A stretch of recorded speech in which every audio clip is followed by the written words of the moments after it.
grab your fez, don your bow tie, and step inside the TARDIS to spend some time with the world's most famous Time Lord in BBC's 3D adventure collection, Doctor Who: The Adventure Games.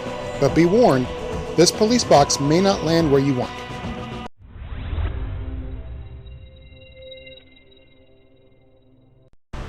If you've never seen or even heard of the popular BBC science fiction series Doctor Who, then you probably didn't click on this video.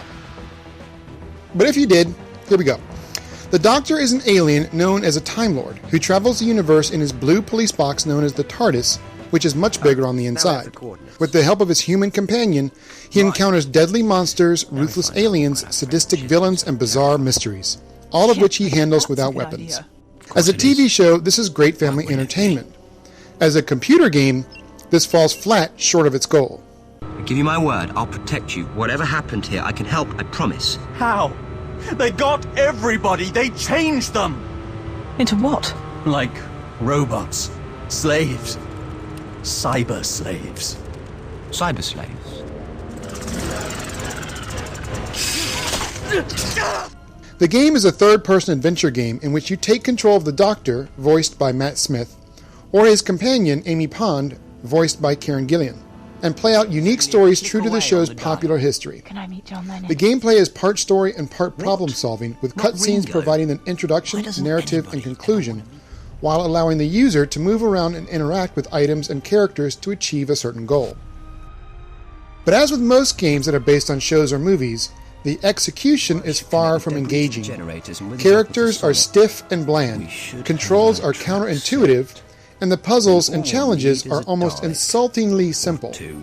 I played 2 of the 4 stories, and I encountered only 3 puzzle types repeated several times with various differences in graphics and complexities. But even the most difficult ones were easily knocked out by my 13-year-old, who insisted on playing a level or 2.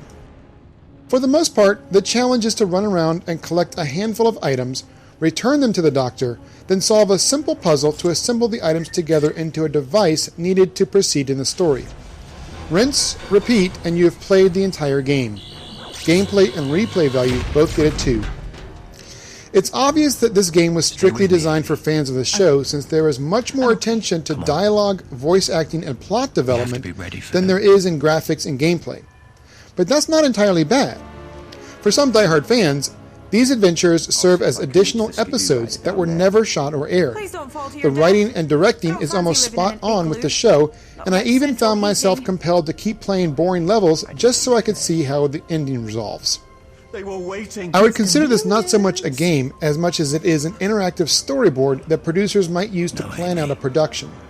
It's interesting to see the characters and resolutions, but I would have been much happier to watch this as an animated short than to suffer the mind-dumbing repetitive challenges.